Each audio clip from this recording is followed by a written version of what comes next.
नमस्कार बालमित्रांनो, पुणे जिल्हा परिषद पुणे आयोजित ऑनलाईन शिक्षण वर्गामध्ये आपल्या सर्वांचे सहर्ष स्वागत आहे.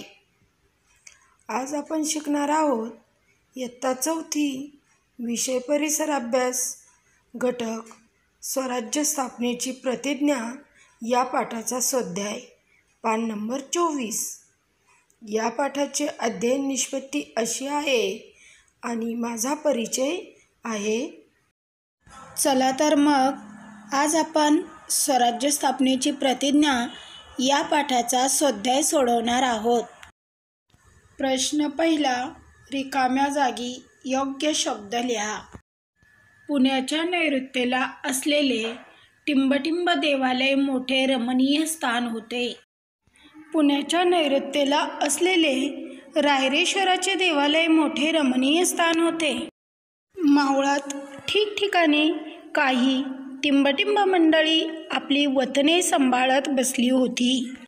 मावळात ठिकठिकाणी काही देशमुख मंडळी आपली वतने सांभाळत बसली होती.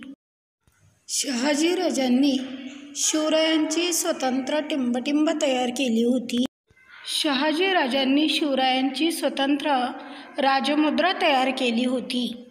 प्रश्न दुसरा, प्रत्येकी एका वाक्यात उत्तरे लिहा. रायरेश्वराच्या देवालयात शिवराय शेवटी निश्चयाने काय बोलले? उत्तर, रायरेश्वराच्या देवालयात शिवराय शेवटी निश्चयाने बोलले, हिंदवी स्वराज्याच्या रूपाने हे राज्य व्हावे असे श्रींच्या मनात आहे. श्रींचे मनोरथ आपण पूर्ण करूया. जिजाबाईंना कोणता विश्वास वाटू लागला?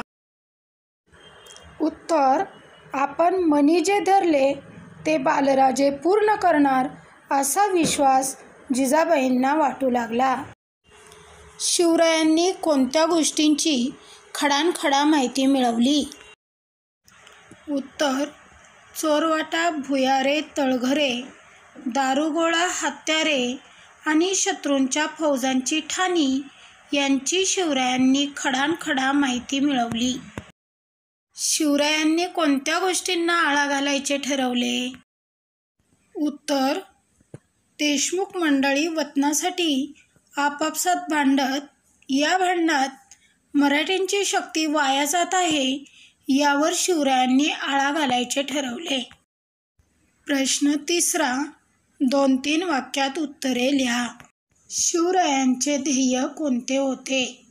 उत्तर, शिवरायांचे ध्येय म्हणजे परक्यांची गुलामी आता नको, रायरेश्वराला साक्ष ठेवून साऱ्यांचे स्वतंत्र राज्य स्थापन करायचे, ते म्हणजे हिंदवी स्वराज्य.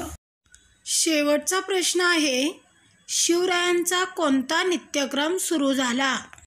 याचं उत्तर आहे, मावळ्यांना घेऊन तलवारीचे हात करणे, घोडदौड करणे, डोंगरातील आडमार्ग शोधावे, खिंडी, वाट, चोरवाटा निरखाव्या असा शिवरायांचा नित्यक्रम सुरू झाला. आणि शेवटी उपक्रम, शिक्षकांच्या मदतीने स्वराज्य स्थापनेच्या प्रसंगाचे चित्र तयार करा. आपण पाठात शिकल्याप्रमाणे तुम्ही सवंगडी मिळून स्वराज्य स्थापनेच्या प्रसंगाचे चित्र घरामध्ये तयार करू शकता. समजला ना स्वाध्याय? मग आता तुम्ही या सर्व प्रश्नांची उत्तरे वहीमध्ये लिहून काढा. थँक्यू.